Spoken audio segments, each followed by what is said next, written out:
सभी को सादर जय जिनेंद्र। हम आपके सामने लेकर आए हैं एक और नई कहानी, कर्मों की दौलत।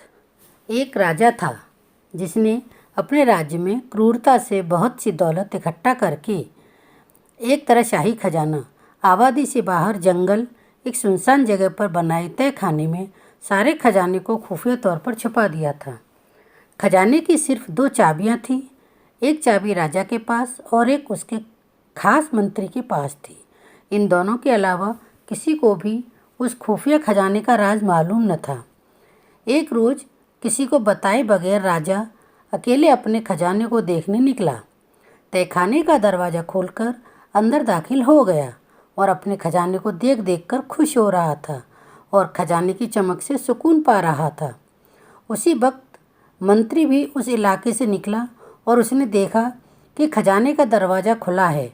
वह हैरान हो गया और ख्याल किया कि कहीं कल रात जब मैं खजाना देखने आया तब शायद खजाने का दरवाज़ा खुला रह गया होगा। उसने जल्दी जल्दी खजाने का दरवाज़ा बाहर से बंद कर दिया और वहाँ से चला गया।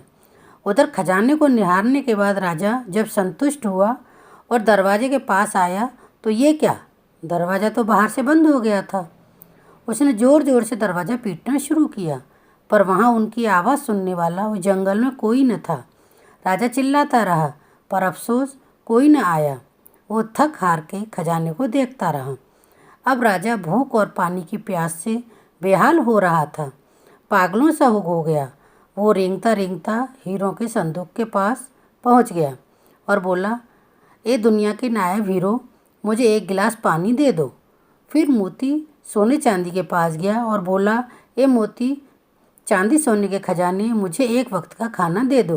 राजा को ऐसा लगा कि हीरे मोती उसे बोल रहे हों कि तेरी सारी ज़िंदगी की कमाई तुझे एक गिलास पानी और एक समय का खाना नहीं दे सकती। राजा भूख से बेहोश होकर गिर गया था।